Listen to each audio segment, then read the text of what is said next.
So the automotive industry has never really been for the faint-hearted, and we still have the same level of disruption as last year. Electric vehicles have pretty much stopped and started in the way that they are being integrated into the market, supply chain disruption. Then we've got things like tariffs that come along. So of course, there's many things that are happening, which makes it a very disrupted industry.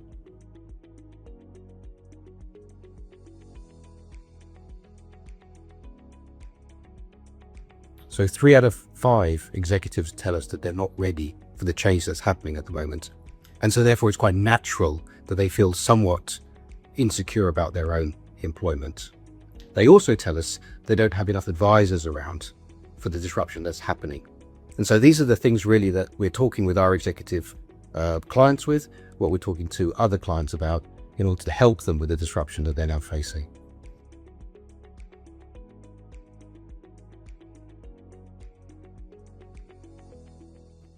So companies are going through whole-scale operating model changes as we adopt to AI. So they need different skill sets, and those different skill sets mean basically hiring very different people that currently sit in their organizations, and all the changes that happen in order to facilitate that.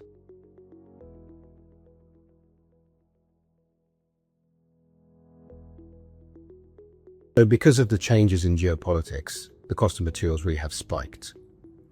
Tariffs and energy, just to name a couple. And then we're starting to talk now about the cost of memory, which of course are reliving our semiconductor days where things were really very tight there. So executives are dealing with those rising costs in a highly competitive market, which of course is starting to cause some tensions.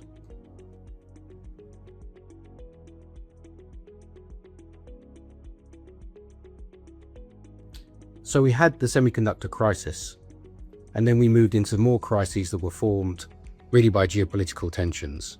And now we're in a situation where memory is very tight because of the data centers that are growing all around the world. Of course, that has a knock-on effect for all of the products really that use memory, and still some of the knock-on effects of the products that use other more basic semiconductors or even transistors. So that market remains very tight in an industry. And of course, semiconductor manufacturers are looking at the market themselves and wondering what to provide, and consumers of that, of course, are working out how they're going to get the stock that they need.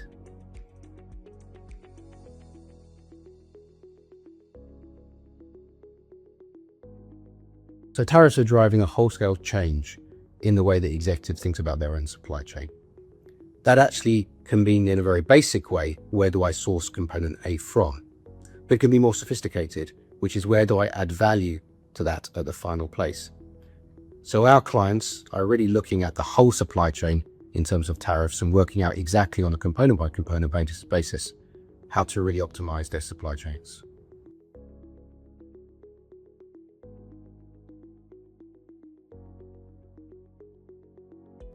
Well, there's going to be changes everywhere. North America is clearly where a lot of the tariff conversation is happening, but it's not the only place where there are tariffs. So this nationalization of supply chains is something that's going to be a disruptive force for the near future, and executives are now having to deal with that through agility.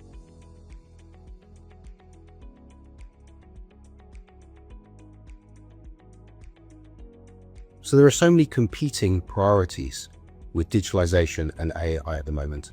The executives are genuinely concerned that they don't know which one to prioritize. So working together to really understand what the return on investment looks like for digitalization is a key task. Ideation, innovation labs, and then prioritization are the key to making sure that dollars aren't wasted.